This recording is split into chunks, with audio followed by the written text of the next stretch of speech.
When people think about money laundering, it's usually a drug dealer that smuggles some type of substance to the point he gets so big that he had to stash his money elsewhere.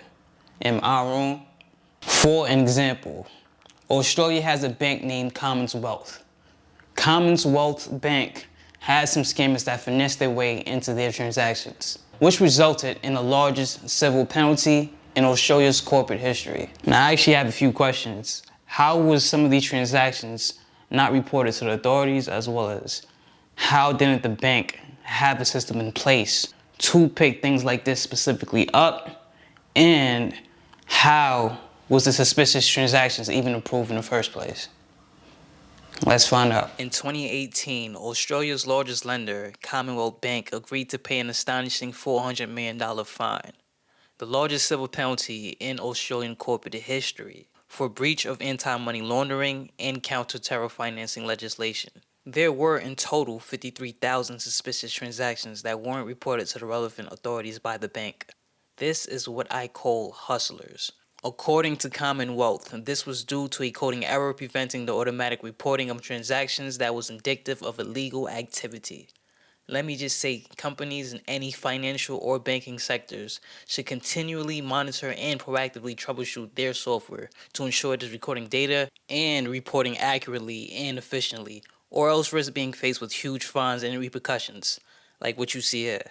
While many other transactions were for legitimate purposes, the bank has admitted that it failed to report millions of dollars of suspected money laundering. In addition, the bank breached its obligations to perform checks on 80 suspicious customers and transactions. Monitoring did not operate as intended on plenty of accounts between October of 2012 through October of 2015. AUSTRAC, which stands for Australian Transaction Reports and Analysis Center, investigation also exposed 14 occasions where the CBA failed to properly assess risk related to its IDMs. They suspected that there was a significant further undetected money laundering through CBA accounts that ought to have been detected and reported.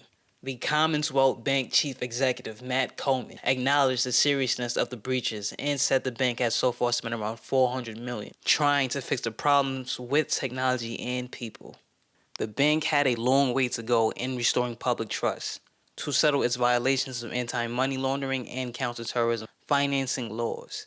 The $700 million fine plus legal costs will become final upon the approval of the federal court.